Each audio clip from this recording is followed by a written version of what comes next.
continue to eat until these are gone. I don't want to take any of these with me after this class. Guys, today, because I got a sugar rush and a giant vat of caffeine in my hands, today we're going to finish up chapter 6. Now, Friday, do you have class? No. You got class personally, but you don't have class here, everybody. So you're not going to be coming to see me on Friday. I'm going to be traveling for the School of Business. A reminder, your stock game submissions are due by the 18th. Now, here's the deal. I'm going to be traveling on Friday. So it's one of these things, if you want me to take a look at your stock game before submission, getting it in by sometime Friday or Saturday, I can't guarantee I'm going to look at it over the weekend. I will do my best to look at them on Monday. If you get them to me prior to that, I will definitely try to give you feedback. Follow the instructions I gave you. Now, some of the other things too, guys, because anybody in your group can submit the assignment, I'm going to be posting the groups by tomorrow. To be completely honest with you, it's been a brutal week and I simply haven't posted the groups yet. I will. And that means whoever in your class or in your group rather posts the assignment, everybody gets the same grade. You'll all be able to see how I grade. Guys, we're also going to be doing some online exercises. What I'm going to be doing to cut down the amount of material on the final, I'm going to be covering chapters 7 and 8 online.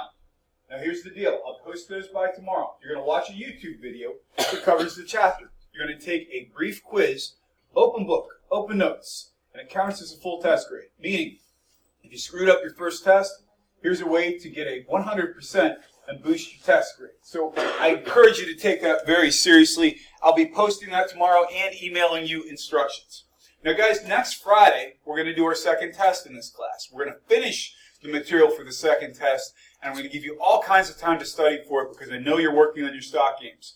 So we're going to be moving on to new material starting next Monday and Wednesday. But next Friday in this class, we're going to take our second test, which we're going to review for today. And yes, I will send you a review sheet to study for. So our final in this class is going to be chapters 11, 13, and possibly 17. We're wrapping up that quickly, guys. The semester is coming to a close very fast. So we got a lot to get through very quickly. So today, guys, I'm going to be moving at a pretty good clip so that we can get to the review. Before I jump in for today, though, and while you're enjoying your sugar high, is there any other questions I can answer for you? Any questions or concerns? Okay, well, guys, there's still donuts up here, so you guys have work to do. Guys, we left off talking about small business and why small businesses are important. By the way, these donuts came from a small business. What's different about these donuts than, say, something you get from Dunkin' Donuts or from what's different about it? Say what? Yeah, they're heavy, aren't they? Man, it sticks in your stomach, yes. Homemade with love, man. Those are made at a small store called Amy's, and literally the entire store, the entire building, the seating area and the cooking area would fit in this room pretty close. Would you say? Yeah, pretty close. So the people who are making these donuts are getting up every day at 4 in the morning to go in, roll the dough. I mean, there is nothing pre-fab about these, and that's why they're about 700 calories a donut. But you guys don't have to worry about it because you got good metabolisms. But my point is, if they want to try a new flavor, how hard is it? Oh, come on, get another one. I see you want one. Come on, there's a bunch of them up here. Don't be shy. Guys, if Mamie's wanted to try a new flavor, what would they have to do? How hard would it be? Exactly right. Hey, try this, see if you like it. Now, if somebody at Dunkin' Donuts at a local franchise wants to try a new flavor, can they? No, they got to go through corporate. We saw what McDonald's, for example, they said to the guy who invented the Big Mac, you got to have everything local to your store. You can't have any new product required. So small businesses can respond to their customers. They can give us unique ideas. Now, here's the thing. We see high reports of failure in small business, but it's not all simple. Let me give you an example. If I close a business to start a new one, because I decided I'm done with this business, I want to do something else, it gets reported as a failure. For example, if a business owner retires, it gets reported as a failure. Or if we change forms of ownership, for example, if I go from a sole proprietorship to a partnership, it often gets reported as a failure. So some of the statistics we see about the 50% failure rate of small businesses just aren't correct. These are folks who failed. Guys, check this out. Walt Disney. Don't we all love Disney? Because Disney, by the way, anybody get through Disney streaming service yet? You already on it? Is it working good? Did it crash? Everybody's hitting it at once, right? Too many people all want it at the same time. By the way, is anybody getting free Disney through their Verizon account? I have a Verizon Unlimited account. I get free for a year. I'm so psyched. But my point is, Walt Disney failed the first time he started a company. Henry Ford failed twice before he had a company that worked. All of these companies went bankrupt at some point or another. Check this out, guys. This is a story of failure as well. Does anybody know where the Jeep, the most iconic brand in American history, was born? It's not far from here. Any guesses? What town close to here might have started the Jeep? Say it one more time. Hour and a half. That's a really good guess because it's really close to Pittsburgh. It's even smaller than Pittsburgh, Butler, Pennsylvania.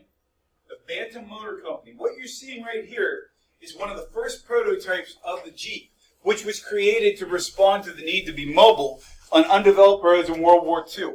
It was started in Butler, PA by the Bantam Motor Company, a French motor company that settled in the United States. They came up with the Jeep, they developed it, the Army loved it.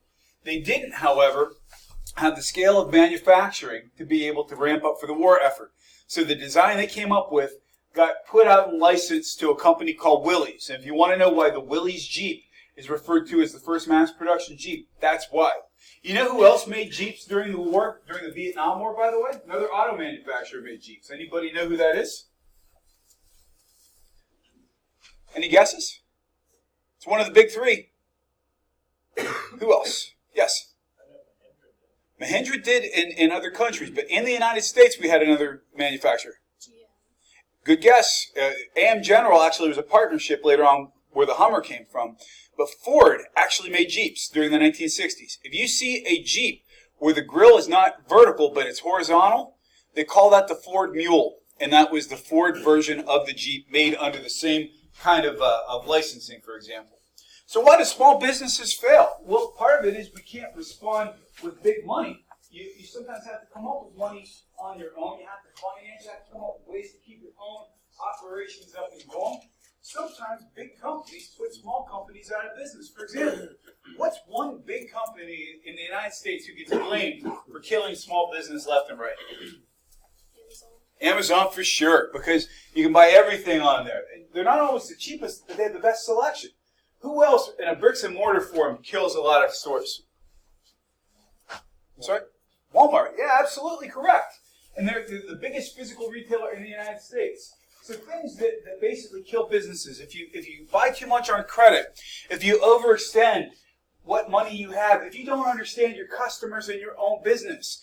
The number one source of the reason businesses go out of business, though, can anybody guess what it is? Yes? Undercapitalized is a really good guess. It's close to that. Do they fail on paying taxes? That's exactly right. Companies who don't hire a good accountant or don't have a good accountant on staff sometimes forget to pay adequate taxes. They get nailed with back taxes and the company goes under. So how do businesses succeed? Well, you make a product that nobody else can. You have a niche market. You respond to people. You make giant 2-pound donuts because there's a place in the market for 2-pound donuts. So you can respond more quickly, you know your customers, and you're able to be in a potentially in a growth industry. For example, before Uber, there was no ride-sharing companies. And so Uber basically wasn't a small business for a short period of time. If you want to run a small business and be successful, learn from other people. See what mistakes they made. You know, if you have a chance to go in and get some experience, for example, if you have a chance to work for a small business, and here's the trick, guys.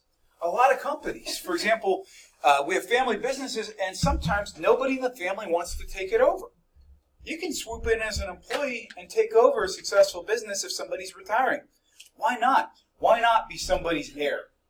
In terms of how we become successful in businesses, these are the things you have to know to be able to be successful. You got to be able to plan your business. In other words, is your business solving a need? Do you have the capital that you need? Do you have the way of building a business that's going to be successful? Are you attacking a part of the market where there's room? And second, financing. Do you know how to get money into your company? Do you know who you're serving? Do you know your own customers? Are you able to manage people? For example, if you're going to hire folks, it can be very challenging. And again, down to keeping records, especially when it comes to taxes. If you want to know how a business makes money, that's our business plan. What is your plan for pulling in revenue and making profit? Guys, could somebody tell me a big company in the United States who has not been profitable for the majority of their existence? Yes. Great example. Can somebody give me another one? I just mentioned it. I'll give you a hint. Yes. Yeah, it's still not profitable. So business plans look different sometimes in the online world than they looked maybe 20 years ago. So our business plan basically says, who are we? How are we going to compete? How are we going to make money? Business plans these days don't always include profitability right off the bat. If you're going to write a good business plan, though, it takes time. If you're trying to pitch a business plan to investors, you need something called an executive summary. Who here has ever heard of an elevator speech? What's an elevator speech? Basically, giving your speech or pitch and the time it takes the elevator to go up, so like 30 seconds. It's a very condensed way of just getting information across. Exactly right. So let's say, for example, that Julia is somebody I know who has money and interest, and I'm lucky enough to get on an elevator with her, and I'm riding 3 floors with her. Can I give her in 3 sentences what my big business idea is? When you write that down, it's called an executive summary. Put that at the front of your business plan to tell potential investors why they should care about investing in your product. Now, a lot of people, by the way, by show of hands here, I know I've asked this question a couple of times, but I want to see how my room looks. How many of you have family businesses? Can you guys, anybody who's willing to share, can somebody tell me the best part about a family business and the worst part of it about a family business? What's the best or the worst part? I never see my parents, like, ever. So they're working all the time because there is nobody else, right? It's a family business, so high time commitment. Yes. The best part's probably the team you have around you. So it's like when I say I've got to go do something for school or I got to go somewhere with the Army, there's no excuse for them, there's no arguing with the manager. You just leave. Right. The bad part is exactly what you said. You're there all the time. It's like working with your spouse, right? Or your family. The best part is you see them all the time. You're spending all your time together. You're getting to work toward a common goal. The worst part is you're spending all your time together. You get to see them all the time, and you're working toward a common goal. And for any of you who have family businesses, how many nights a week, if you're lucky enough to get to see your family at dinner, how often is the conversation still about work? Yeah, it never shuts off. People who have family businesses, in my opinion, are heroes. If you can pull it off and maintain a good family relationship, that's tough. Having boundaries between the person you're working for during the day and at night is really tough. And being able to have a plan B is sometimes good. Some people don't like working for their family business. For those of you who are not in a family business, by show of hands, how many of you would go into business with your family? Okay, what do you think the challenges would be?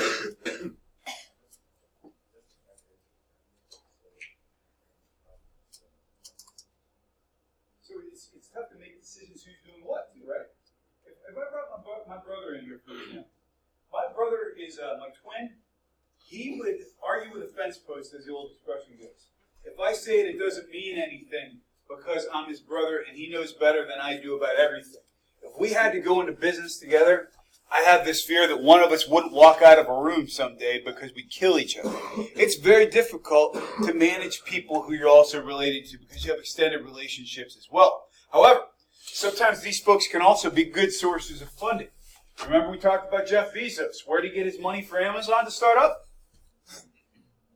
Family loans. People in his family said, here, have some money. This is a great idea. Places we can get money. We can get it from our personal savings. We can get investments from friends we know through the business. We can get banks or government loans. And by the way, traditional loans are often the hardest way of getting financing, guys. Why is that? In the post-2008 world, why is that?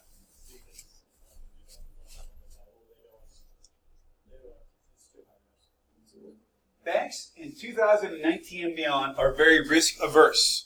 And so you have to have a sound, solid, watertight business plan to be able to get traditional financing.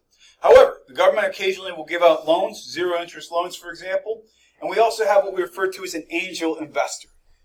Guys, when I say the word angel, what image comes to mind? Don't overthink it in terms of business. What's an angel? Oh, it's Christmas time. Everybody knows what an angel is. Tell me what an angel is. Oh, please, I bribed you with donuts. Help me out here, guys. Put it in your own words. What's an angel? Yes.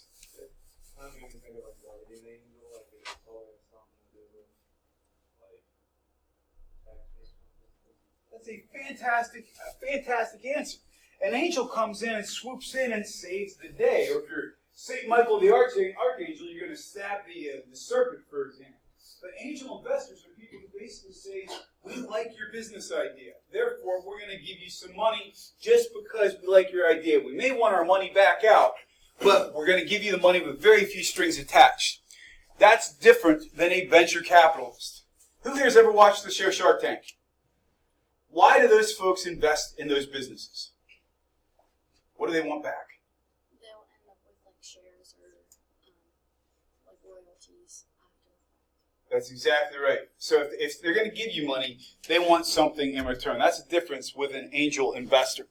So if you're trying to get financing, for example, for any of this stuff, angel investors are great. Venture capitalists are more likely, and in times when the economy is good, venture capital is going gangbusters. Here's the thing. If you're starting up a business, some of the people who are your customers may ultimately want to invest into your business, for example. They may end up wanting to own a part of your business by the time it's all said and done. We've also got what we refer to as CDFIs. I'm not going to cover this in any depth other than to say that we've got tax-funded, zero or low interest loans that you can get if you want to start up a small business. And where do you get those? Anybody ever heard of our Small Business Development Center? Raise your hand if you've heard of it. Do you guys know where it is? Where's it at? It's like in the same building as the University Place. If you walk to the northern edge of the campus, there's our Small Business Development Center, and your tax dollars paid for it. So if you want money to start a business, free marketing advice, marketing plan advice, all of these things, they will help you. Now, who here has ever heard of something called crowdfunding? GoFundMe, Kickstarter, etc. Guys, here's the trick with crowdfunding. Crowdfunding is the idea of instead of just looking for a giant money, you're saying maybe a bunch of people will all give us a little bit of money, and we can finance our dream. We see a lot of people that started off doing this with like music and movies and things that people love. Some people use it, for example, when there's a tragedy in their family. They do a Kickstarter, for example, or a GoFundMe if somebody needs surgery, needs help with paying their rent, for example. We have what's called now the Jobs Act, which means basically more companies are allowed to raise funds in this way. Here's the trick. Traditionally, if you wanted a bunch of people to own a part of your business, how would you have traditionally have done it? Exactly right. Is it realistic for most small businesses to go public? No, it's not. In essence, this is a way to allow people to be at a small level, some kind of shareholder, by allowing them to invest a small amount in your business. Here's some examples of people who have done crowdfunding. I don't know if anybody remembers there was a TV show back in the early 2Ks called Veronica Mars. It had a cult following. People loved this show, but it didn't get great ratings, so it went off the air. They kickstarted a movie to continue the story and made something like $2 million because that many people out there wanted a Veronica Mars movie. These guys are called the Sound of Thunder. They're friends of mine. And they have a heavy metal band in Washington, D.C. Every time they want to record a record, they do their own Kickstarter. I think the last one they raised $15,000 just to make a record. And there's a film. Has anybody in here ever seen the film Kung Fury? It's like a parody of 80s action films, cost $100,000 to make, and they did it all through crowdfunding. It's hysterical. I can't show it in this class, but it's hysterical stuff. The mistake that people make is assuming if you throw up a Kickstarter site, for example, everybody's going to want to give you money. It's not that way. You got to have the network already. You got to be offering people something legit. For example, if you're a musician, or if you're a band, if you're a movie, if you are trying to start something, you might give people early access to your film. You might give them a T-shirt. In terms of promoting it, social media is the way that we do it. You've got to give people a reason to invest. Just asking somebody for money just because is not effective in the world of crowdfunding. And people are learning this stuff now. You've got to have the network. Guys, right now I'm getting a little bit of a sugar plummet from that donut, and I need to get a sip of my coffee. So I would like a question from each side of the room, a question or comment before we continue. Since I have bribed you with donuts for Kindness Day, will you guys do me the kindness of asking a question? Yes. Other than bacon, what's your favorite breakfast food? Oh, you know what? I think if I had to nail it down, it'd be one of two things. Have any of you ever been to Tom and Joe's restaurant? I know a couple of you have. It's a Greasy Spoon Diner in Altoona, and they make a buffalo chicken omelet. It's amazing. It is one of the best things you will ever eat. And if the cook's in a good mood, it might have 4 eggs. If he's in a lousy mood, it might have 2. Go there when he's in a good mood, sit at the counter, and if you laugh at his jokes, he might make it bigger for you. It's amazing. Amazing. I need another question. Yes? How did you meet that band? You know, when you get into the music scene, you end up playing on bills with other bands sometimes.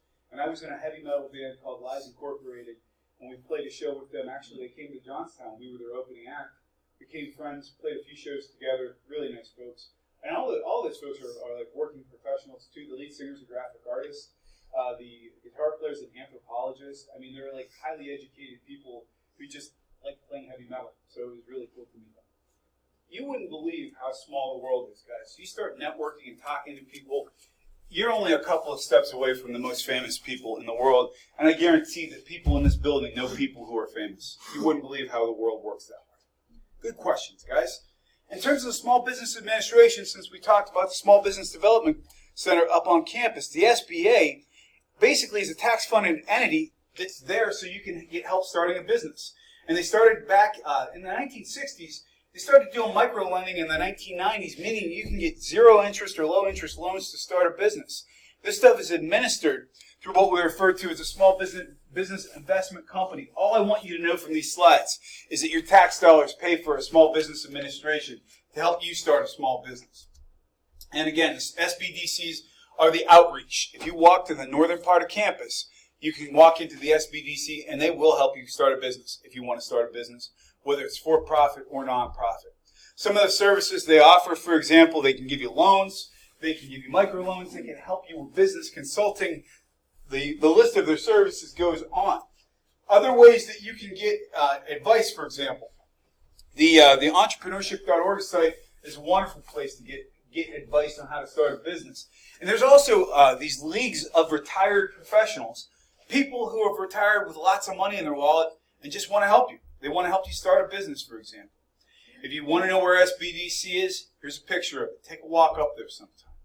There's also other campus opportunities. If you guys want to know why I push Enactus so much, I'm going to tell you why I am pushing you for Enactus so much. Guys, if you heard one thing at Mentorship Day, it's that you should be trying to get experience. You should be trying to build your resume. You should be trying to build your network. Today, on campus, I mentioned this to a few folks who came in early, we have a group coming to campus called Menasha.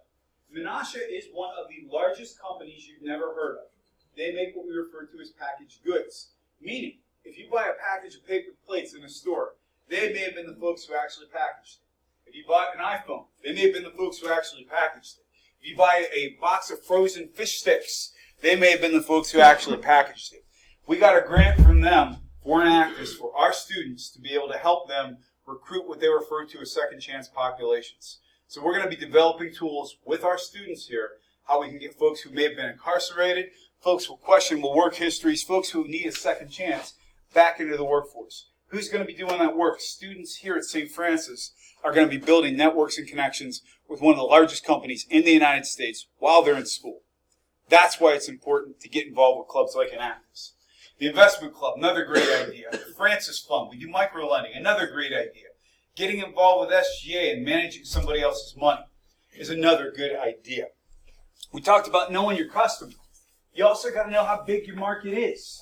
How much will the market bear? If you're trying to get into making athletic shoes, it's a way smaller market. There's more players. It's a bigger market. There's smaller players involved than trying to be a be-all, end-all online store like Amazon.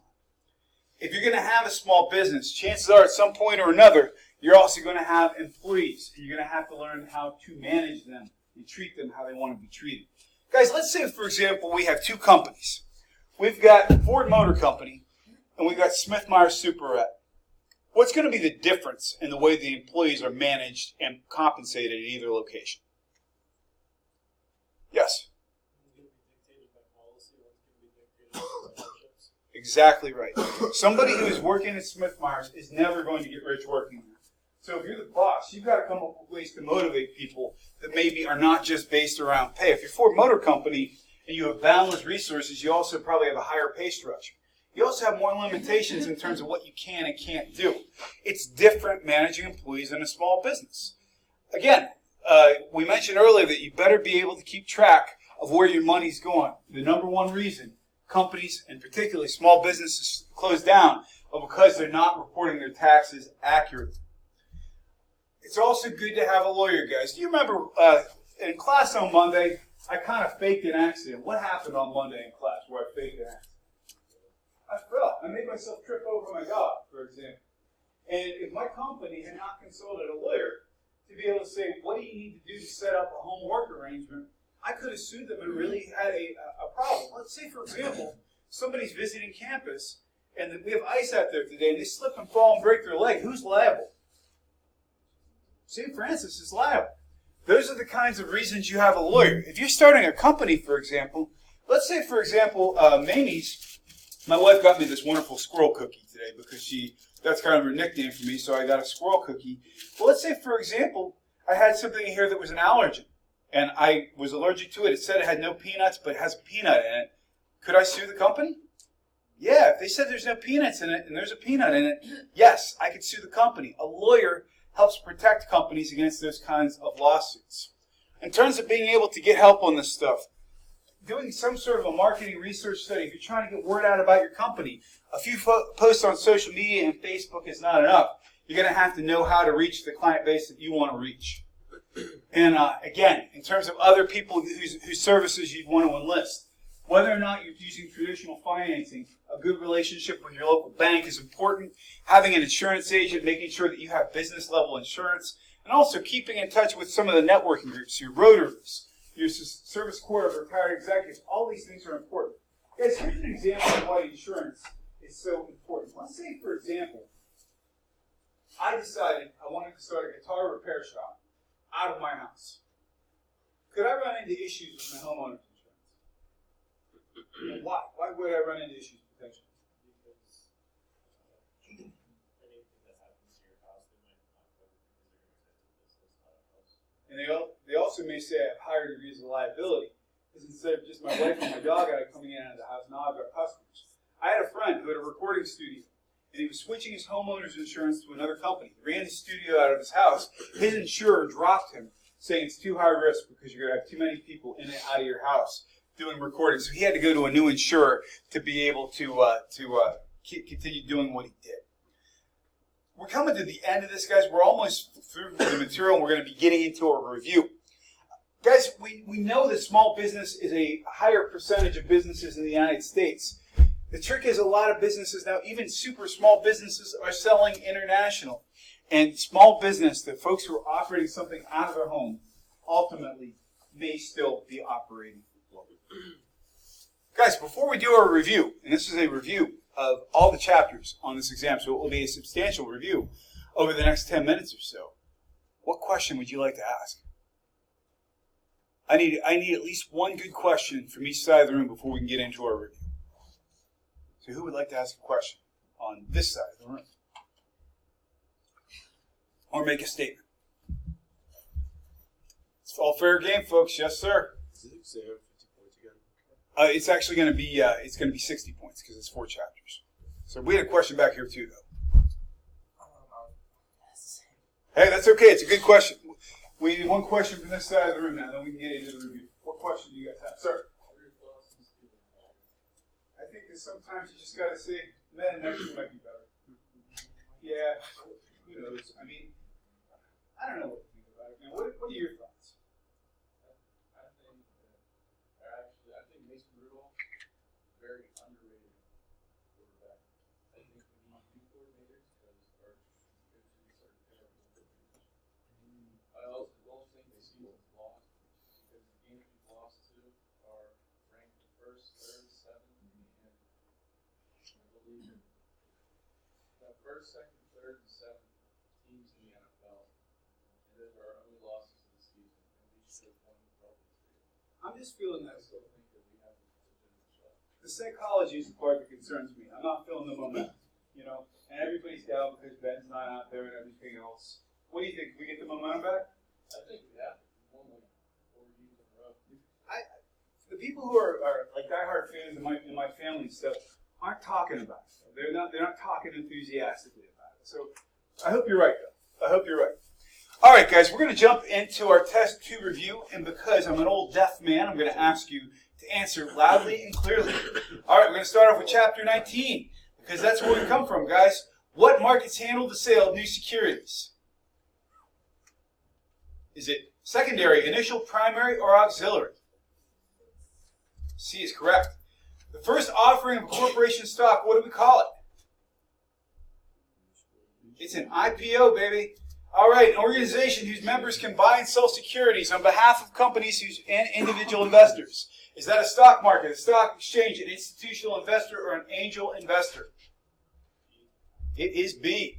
The world's largest stock exchange, even till this day, is...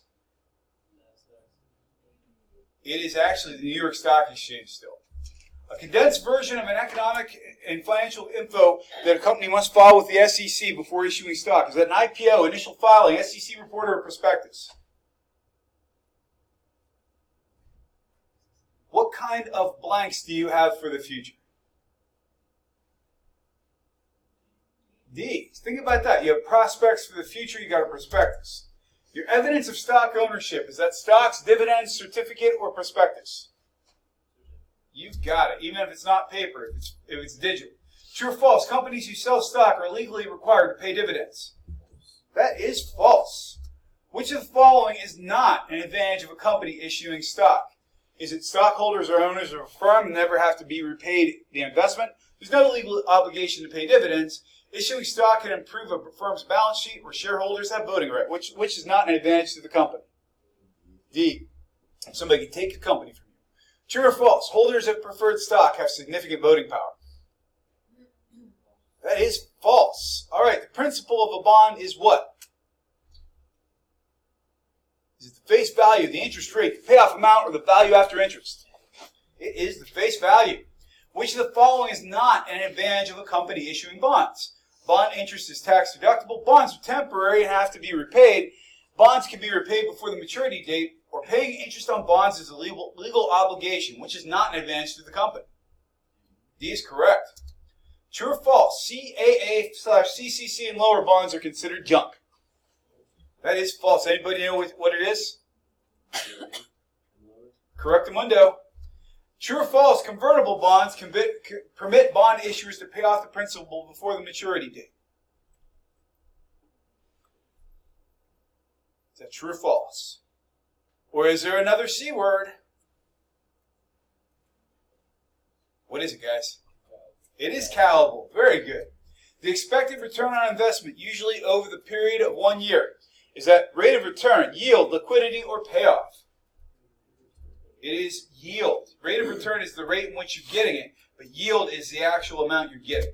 True or false, bears are more likely to expect the stock's prices to rise.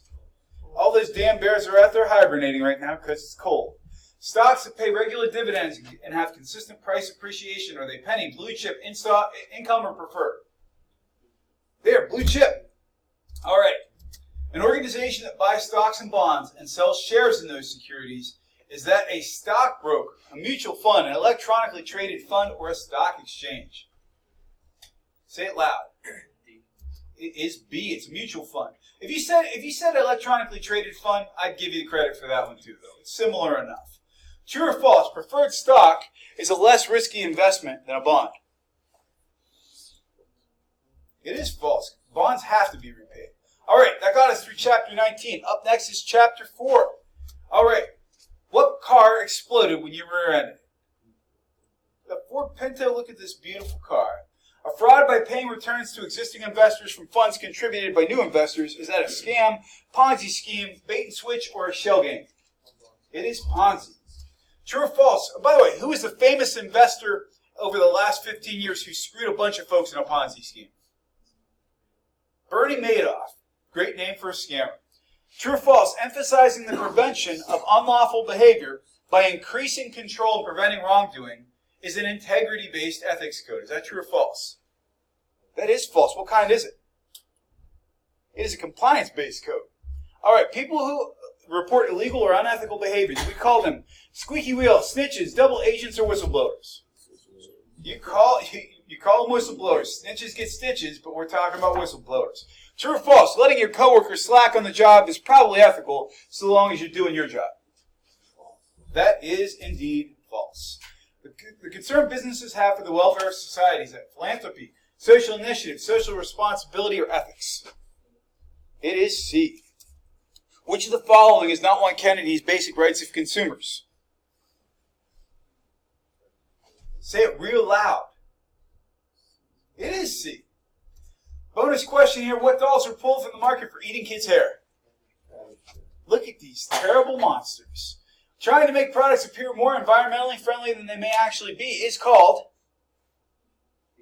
It is greenwashing. All right. Now we're getting into Chapter 5, how to form a business. A business owned by one person is sole proprietorship. Corporations account for what number comes closest for total receipts? It is D. Because remember, corporations get more total receipts, but there are a larger percentage of businesses that are small businesses or sole proprietorship. Bill owns his own business, but things aren't good financially. He's worried the bank is going to take his house because he has unlimited liability. If all owners share operating expenses and liability, what kind of partnership do we have? Got a general partnership? Yes, we do. Which of the following is not an advantage of a partnership? D is correct. A state-chartered entity with the authority to act and have liability separate from its owners is that a sole proprietorship, a C Corp, an S Corp, or an LLC? The best answer is B. It's a general C corporation, because if you have an S Corp, who are the shareholders? Is it publicly traded? It is not. Correct. Which of the following is not an advantage of an LLC? Is it limited liability, ability to sell stock, flexible distribution, or operating flexibility? Yeah, you can't have stock in an LLC, and you can't roller skate in a buffalo herd. Look the song up. I know I mentioned it on Monday too. I just love that song. Which type of corporation pays the highest taxes? Is it sole proprietorship, C Corp, S Corp, or LLC? C Corp is correct. True or false? S Corps are limited to 150 shareholders. How many is it? 100. Companies who are acquired have less say in things than companies who are emerging. Is that true or false? That is true. If Ford, a mature automaker, merged with Elio, a startup automaker, what kind of merger would it be? Moving on up. Vertical. You got it. All right, Chapter 6. This is it, guys. This is our last chapter we're reviewing here. True or false? The highest rate of entrepreneurship is between the ages of 35 and 50. That is false. It's older folks. Which of the following is not a benefit of running a home-based business? Is it minimal startup cost, low risk for trial and error, no rent, or zoning restrictions? Yeah, you might not be able to start a business, and your insurance might shoot up. Internet-based marketing strategy in which a business rewards individuals or other businesses for each visitor or customer they send to a website. Is that viral marketing, home-based marketing, associate marketing, or affiliate marketing? We didn't cover this in class. I'm going to give you the answer for that. It's actually called affiliate marketing. True or false? An entrepreneur works independent of an employer or company. Will somebody give me an example of an entrepreneur? How about a specific example we covered in class? We had two very colorful examples. Post-it note, what was the other one? The Big Mac. Very good. All right, guys, where was the Jeep born? Home of the Big Butler Fair. Individuals or companies. Have you guys, anybody ever been to the Big Butler Fair? That's how they promote it on the radio. It's the 50th annual Big Butler Fair, where we have monster trucks. It's amazing. You guys need to check it out. Individuals or companies who invest in new businesses in exchange for partial ownership are the angels, venture capitalists, community development financial institutions, or small business development centers. They are venture capitalists. They have horns, not halos. And guys, that is our review. Have a wonderful day. Leave me one of these donuts, but take the rest of them. Actually, guys, if anybody here would like to take a donut, please do so before you leave.